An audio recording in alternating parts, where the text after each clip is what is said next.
afternoon. I'm Pamela Van Meer, Kawartha 411 News, and this is your 5 at 5:30. Your top news headlines from in and around the city of Kawartha Lakes for Monday, November 16th, sponsored by Income Tax Plus in Lindsay, family owned and operated since 1988. A wicked windstorm blew through the city of Kawartha Lakes on Sunday night, causing extensive damage, knocking out power to thousands, toppling trees and branches throughout the city. Environment Canada says wind gusts reached almost 80 kilometers an hour in the region.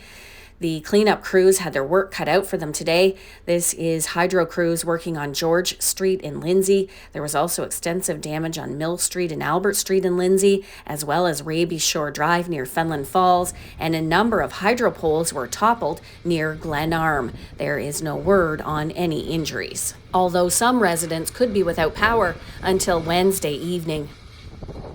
Police have issued an arrest warrant for a third person wanted in connection to a stabbing in Lindsay last week. 31-year-old Samuel Alex Ribeiro of Lindsay is wanted for attempted murder, assault with a weapon, possession of a weapon for a dangerous purpose, and aggravated assault.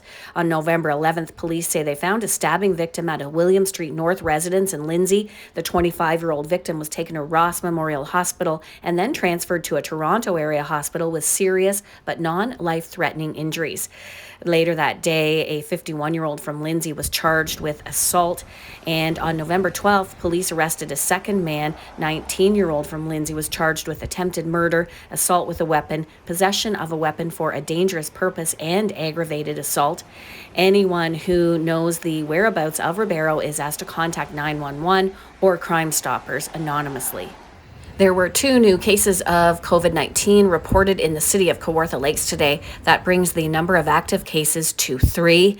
In the meantime, Ontario has shortened the amount of time that most people must self-isolate if they have COVID-19 or have come into contact with a confirmed case. Until now, the province had required a 14-day isolation period.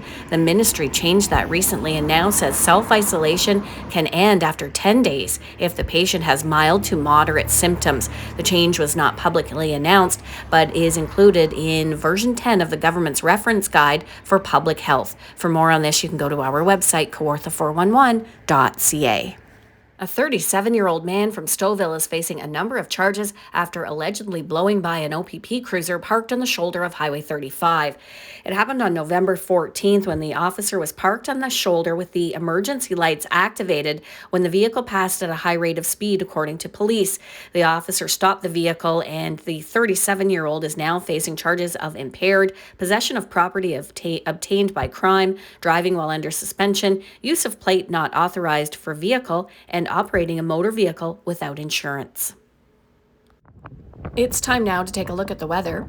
Our weather is sponsored by Team Brad Bird, Mincom Plus Realty in Lindsay, a team that'll get your home sold. We're looking at a 60% chance of flurries overnight tonight, still windy with gusts up to 50 kilometers an hour.